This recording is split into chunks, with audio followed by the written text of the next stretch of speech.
Hello everyone, स्वागत है आप सभी का passion of history YouTube channel में। तो आज हम जो हमारे पॉलिटिकल साइंस है बीए सेकेंड ईयर में, उसमें जो हमारा एक टॉपिक है गोपाल कृष्ण गोखले, तो हम आज उसको पढ़ने जा रहे हैं।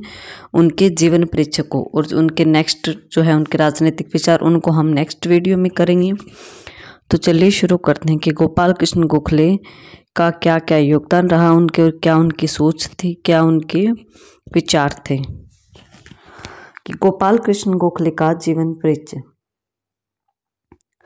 गोपाल कृष्ण गोखले का जन्म 9 मई 1866 ईस्वी को महाराष्ट्र के रत्नागिरी जिला जो था, उस जिले के कोटुलक गांव में हुआ था। कहां पर?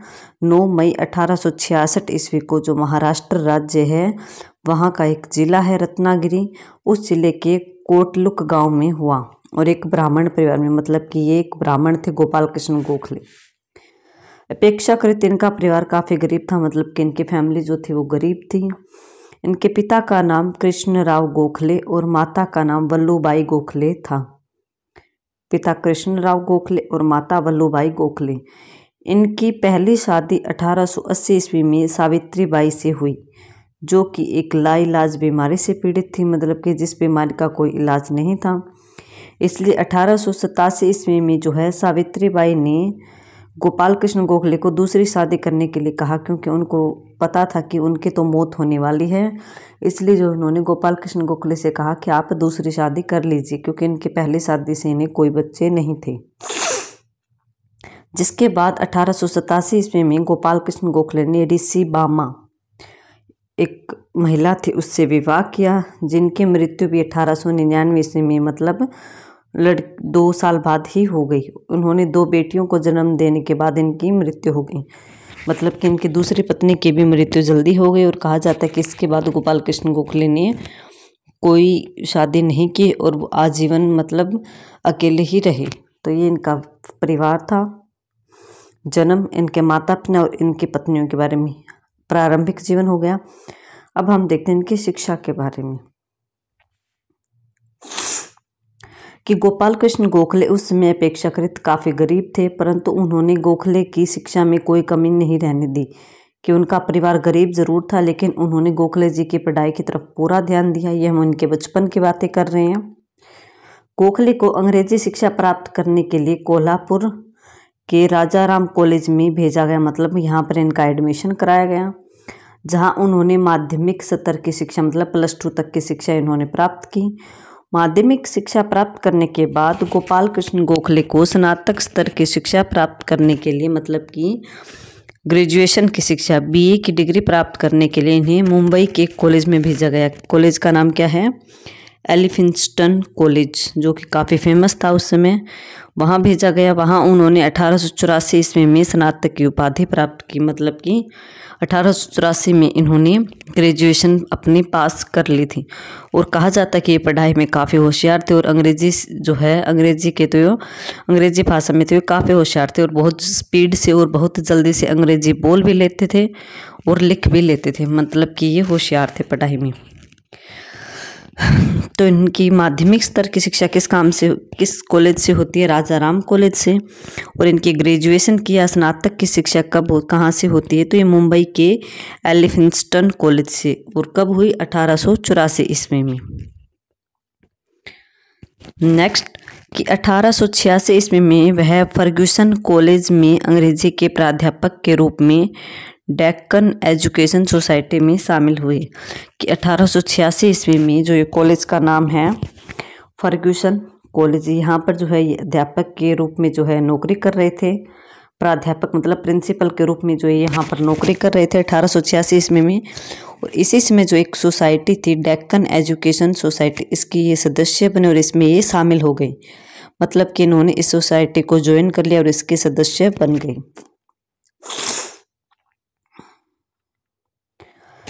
गोखले के जीवन पर महादेव गोविंद रानाडे का प्रबल प्रभाव था। वे सन 1787 ईस्वी में रानाडे के शिष्य बन गए, अर्थात महादेव गोविंद रानाडे गोपाल कृष्ण गोखले के गुरु थे। मोस्ट इम्पोर्टेंट है, 1 नंबर में भी आपसे पूछा जा सकता है कि गोपाल कृष्ण गोखले के गुरु कौन थे? तो महादेव गोविंद रानाडे। रानाडे ने उन्हें सार्वजनिक जीवन के प्रत्येक क्षेत्र में 15 वर्ष तक प्रशिक्षित किया। मतलब कि 15-16 साल तक जो है गोपाल कृष्ण गोखले ने अपने गुरु से शिक्षा प्राप्त की। जीवन की, सार्वजनिक जीवन की, मतलब कि पूरे जीवन जीने की सारी शिक्षा प्राप्त की, अच्छी बुरी, ईमानदारी, सार्वजनिक कार्यों के प्रति समर्पण और सहनशीलता का पाठ पढ़ाया। कि इन्होंने अपने गुरु से 15 साल तक जो है ज्ञान प्राप्त किया महादेव गोविंद रानाडे से।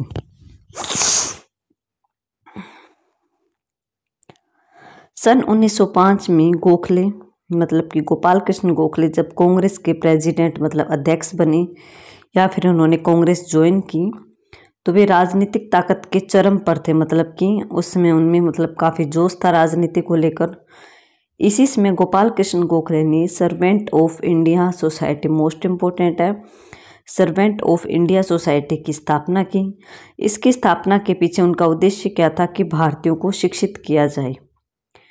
गोखले के अनुसार जब भारतीय शिक्षित होंगे तो वे अपने देश, अपने समाज के प्रति जिम्मेदारी को समझेंगे कि अगर उन्हें पढ़ाई का ज्ञान होगा तो उन्हें अच्छी बुरी सभी चीज़ों का पता होगा, जिससे वह देश और समाज के प्रति उनके क्या कर्तव्य बनते हैं, उनकी क्या जिम्मेदारियां हैं, उनको अच्छी प्रकार से समझ पाएंगे और उनका निर्वाह भी भली भांति कर पाएंगे। मतलब कि उनका पालन भी अच्छी प्रकार से कर पाएंगे।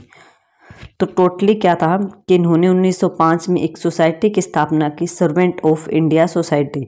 इस सोसाइटी का मुख्य उद्देश्य क्या था कि भारतीयों को शिक्षित किया जाए। मतलब कि इन्होंने भारतीयों की शिक्षा पर बहुत ज़्यादा बल दिया कि भारतीय जब तक शिक्षित नहीं होंगे उनकी सोच में परिवर्तन नहीं आएगा, ना ही वो अपने कर्तव्यों का पालन अच्छी प्रकार से कर पाएंगे, क्योंकि उन्हें अपने कर्तव्यों का ज्ञान ही नहीं होगा अच्छी प्रकार से। भारतीयों का संपूर्ण विकास हो सके और वे राजनीतिक शिक्षा ग्रहण कर सके, इस क्षेत्र में भी अपना पूर्ण योगदान देने में सक्षम हो, जिससे भारतीयों को आज़ादी दिलाई जा सके। मतलब कि सोसाइटी के द्वारा इन्होंने यही कोशिश की कि ज़्यादा से ज़्यादा भारतीयों को शिक्षित किया जाए, जिससे भारतीयों को आज़ादी दिलाई जा सके। इस सोसाइटी ने कई स्कूल, कई कॉलेजों की स्थापना की। इनके द्वारा रात्रि में भी कक्षाएं लगाई जाती थी ताकि कार्यरत लोग भी सुविधा के साथ शिक्षा प्राप्त कर सके। मतलब कि जो दिन में काम करते हैं, दिन में जो नौकरी पर जाते हैं, वो रात को फ्री होकर जो है क्लास लगा सकें और अपनी एजुकेशन जो है वो पूरी कर सकें और अपनी पढ़ाई को आगे जारी रख सकें। इसलिए जो ये सोसाइटी जो थी, इसने जो अपने कॉलेज या स्कूल खोले थे, उन कॉलेज या स्कूलों में रात को भी पढ़ाई होती थी। हालांकि ये सोसाइटी आज भी कार्यरत है, मतलब कि अभी वर्तमान में भी है सोसाइटी है, लेकिन अब इसके सदस्य जो है वो बहुत कम हैं। आप याद रखिएगा सोसाइटी का नाम सर्वेंट्स ऑफ इंडिया सोसाइटी। इसकी स्थापना किसने की थी? गोपाल कृष्ण गोखले ने। यह सोसाइटी पूरी तरह से शिक्षा को समर्पित थी। इस सोसाइटी का काम ही था भारतीयों को शिक्षित करना।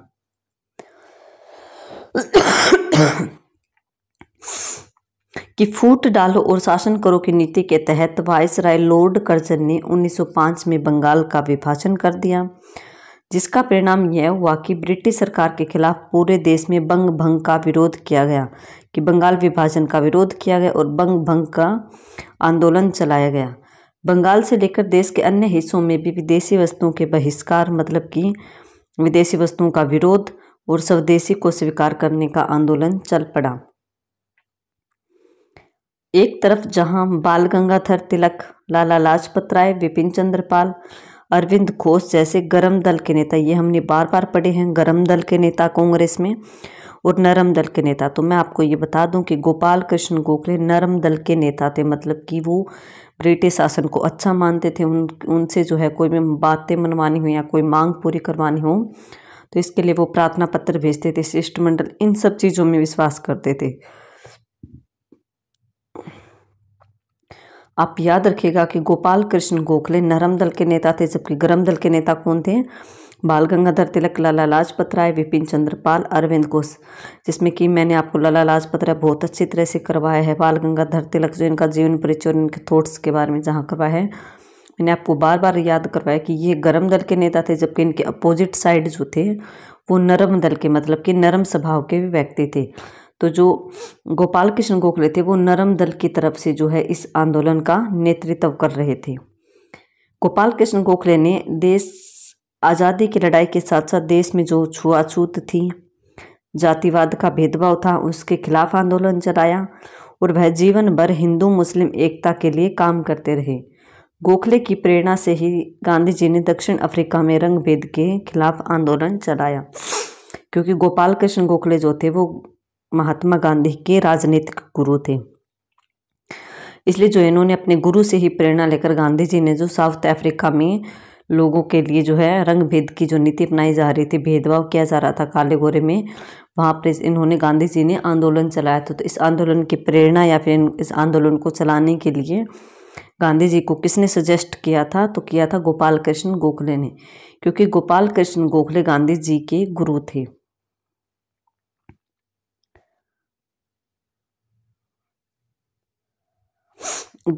गोखले जो थे, गोपाल कृष्ण गोखले अंतिम वर्षों में भी राजनीतिक जीवन में सक्रिय थे, मतलब राजनीति में ये भाग लेते रहते थे।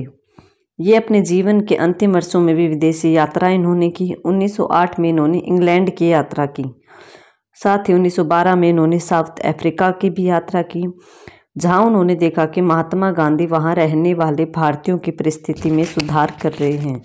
तो गोखले ने उनका साथ दिया। साथ ही वे भारतीय राष्ट्रीय कांग्रेस, भारतीय कर्मचारी संस्था और कानूनी संस्थाओं के साथ मिलकर ब्रिटिश राज को खत्म करने का प्रयास कर रहे थे। मतलब कि जब तक इनकी मृत्यु नहीं होगी तब तक इन्होंने राजनीति में भाग लिया। देश की आज़ादी के लिए इनसे जो बन पड़ा इन्होंने हर भरसक प्रयास किया।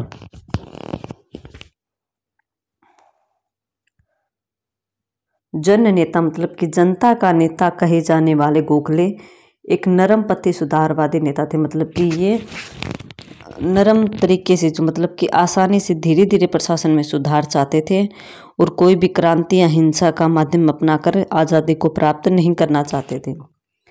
इन्होंने स्वतंत्रता संग्राम में महत्वपूर्ण योगदान देने के साथ ही देश में व्याप्त जातिवाद और छुआछूत के खिलाफ भी संघर्ष किया, हिंदू मुस्लिम एकता के लिए भी काम किया, ये हमने ऊपर भी पढ़ा था। और मोहम्मद अली जिन्ना ने भी इन्हें अपना राजनीतिक गुरु माना। एक तो किसने माना था राजनीतिक गुरु? इन्हें महात्मा गांधी ने माना। और दूसरा मोहम्मद अली जिन्ना जो कि मुस्लिम लीग के नेता थे, इन्होंने भी गोपाल कृष्ण गोखले को अपना राजनीतिक गुरु माना। तो आपको याद रखना है कि महात्मा गांधी के राजनीतिक गुरु कौन थे? गोपाल कृष्ण गोखले। मोहम्मद अली जिन्ना के राजनीतिक गुरु कौन थे? तो ये भी गोपाल कृष्ण गोखले थे। यह बात अलग है कि बाद में मोहम्मद अली जिन्ना देश के बंटवारे का कारण बने, क्योंकि भारत और पाकिस्तान को अलग करने का सबसे बड़ा श्रेय किसको जाता है? मोहम्मद अली जिन्ना को। और गोखले द्वारा दी गई शिक्षा का पालन इन्होंने नहीं किया, अपने गुरु की दी गई शिक्षा का पालन इन्होंने नहीं किया। लेकिन फिर भी मोहम्मद अली जिन्ना के गुरु कौन थे? गोपाल कृष्ण गोखले। गोपाल कृष्ण गोखले की मृत्यु 19 फरवरी 1915 को हुई। 1915 ईस्वी को जब 1914 में जो है प्रथम विश्व युद्ध छिड़ा हुआ था, उसके बाद हुई इनकी मृत्यु। इसमें इनकी आयु मात्र 49 वर्ष थी, 49, मतलब कि 50 वर्ष के हुए भी नहीं थे। इससे पहले जो है इनकी अल्पायु में ही मृत्यु हो गई।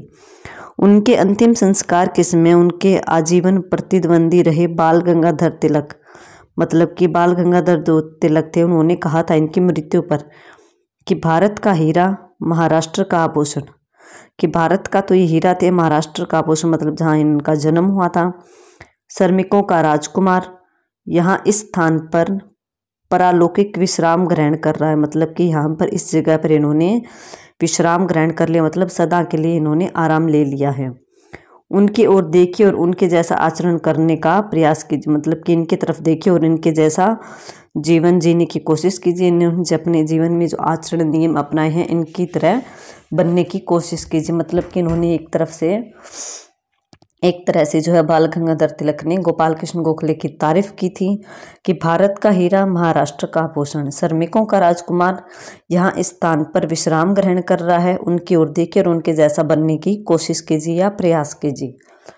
तो ये इनकी मृत्यु पर ये जो लाइन थी ये बाल गंगाधर तिलक ने बोली थी। तो ये था गोपाल कृष्ण गोखले का जीवन परिचय। बाकी हम जो इनके जो राजनीतिक विचार पढ़ेंगे, उनके राजनीतिक विचारों में भी हमें इनके विचारों से पता चलेगा कि इनकी कैसी सोच थी, ये किन किन चीज़ों में विश्वास करते थे और किन किन चीज़ों का विरोध करते थे। सबसे मुख्य तो उद्देश्य इनका यही था कि भारतीयों को ज़्यादा से ज़्यादा शिक्षित किया जाए, क्योंकि जब शिक्षा नहीं है तो भारतीयों को अपने कर्तव्यों का, अपनी जिम्मेदारियों का ज्ञान नहीं है, ना ही उन्हें भारत की, अपने देश को आज़ाद कराने के बारे में इतना ज्ञान है।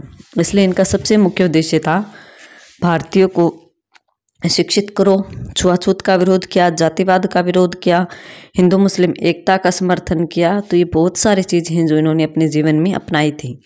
और गोपाल कृष्ण गोखले के गुरु कौन थे? महादेव गोविंद रानाडे। और गोपाल कृष्ण गोखले स्वयं किसके गुरु थे? तो ये महात्मा गांधी और मोहम्मद अली जिन्ना दोनों इंसानों के जो गुरु थे, क्योंकि दोनों ही इंसान जो है वो कांग्रेस में थे।